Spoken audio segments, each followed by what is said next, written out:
ശബരിമല സ്വർണ്ണക്കൊള്ളയിൽ വ്യവസായി ഡി മണിക്ക് SIT clean chit നൽകി. ഡി മണിക്കെതിരെ തെളിവില്ലെന്ന് ഹൈക്കോടതിയിൽ റിപ്പോർട്ട് നൽകി. രമേശ് ചെന്നിത്തലയുടെ മൊഴിയുടെ അടിസ്ഥാനത്തിലായിരുന്നു മണിയെ ചോദ്യം ചെയ്തത്.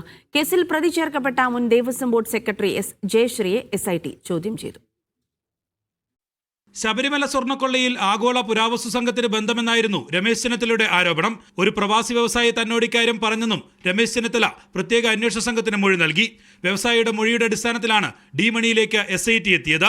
മണിയെ കണ്ടെത്തിയ എസ്ഐടി ഡിണ്ടിഗലിലും പിന്നീട് കേരളത്തിലെത്തിച്ചും വിശദമായി ചോദ്യം ചെയ്തു. മണിയുടെ വീട്ടിലും വിവിധ സ്ഥാപനങ്ങളിലും എസ്ഐടി പരിശോധന നടത്തുകയും ചെയ്തു. ഇതിനുശേഷമാണ് സ്വർണ്ണക്കൊള്ളയിൽ മണിക്ക് ബന്ധമില്ലെന്ന എസ്ഐടി കണ്ടെത്തൽ.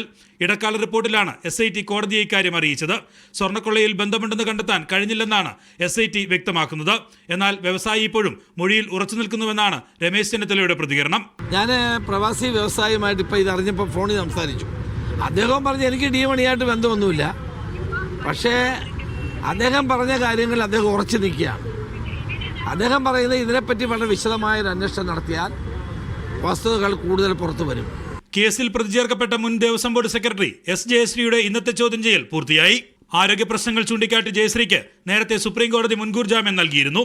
അതിനിടെ എ പത്മകുമാർ, ഗോവർദ്ധൻ, മുരാരി ബാബു എന്നിവരുടെ ജാമ്യ ഹർജി കോടതി തിങ്കളാഴ്ചത്തേക്ക് മാറ്റി. മീഡിയ 1 തിരുവനന്തപുരം.